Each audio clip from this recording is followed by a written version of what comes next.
وہ रात जब तारीख बदलने वाली थी। मक्का की खामोश वादियों में जबल नूर की बुलंदी पर वाक़े गार हिरा में एक मर्दन अमीन तन्हाई में गौर और फिक्र में मशगूल थे। वो थे मोहम्मद। आपको तन्हाई महबूब कर दी गई थी। जैसा कि हज़रत आयशा रज़ी अल्लाह अन्हा सही बुखारी में बयान करती है कि आप कई कई रातें गार हिरा में इबादत और तफक्कुर में गुजारते थे। फिर रमज़ान की एक रात वो अजीम लम्हा आया। अचानक गार की खामोशी टूट गई। फरिश्ता जिब्राइल अलैहि अस्सलाम ज़ाहिर हुए और हुक्म दिया कि पढ़ो। अपने आजिज़ी से फरमाया कि मैं पढ़ने वाला नहीं हूँ।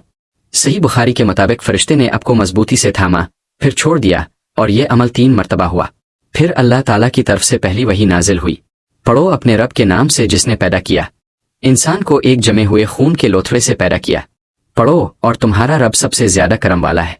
ये कुरान मजीद के नुज़ूल का आगाज था। इस गैर मामूली तजुर्बे के बाद अब घबराहट की कैफियत में घर तशरीफ लाए और फरमाया कि मुझे चादर ओढ़ा दो। हज़रत खदीजा रज़ी अल्लाह अन्हा ने आपको तसल्ली दी और कहा कि अल्लाह कभी आपको रुस्वा नहीं करेगा, क्योंकि आप सिला रहमी करते हैं, कमज़ोरों का बोझ उठाते हैं और हक का साथ देते हैं। फिर वो आपको वर्का बन नौफल के पास ले गईं। उन्होंने वाक़या सुनकर कहा कि ये वही फरिश्ता है जो मूसा अलैहि अस्सलाम के पास आया था, और जो भी ऐसा पैगाम लाता है इसकी मुखालफत की जाती है। कुछ अरसा वही का सिलसिला रुका रहा। फिर अल्लाह ताला का हुक्म आया कि उठो और लोगों को खबरदार करो। यही वो आगाज़ था।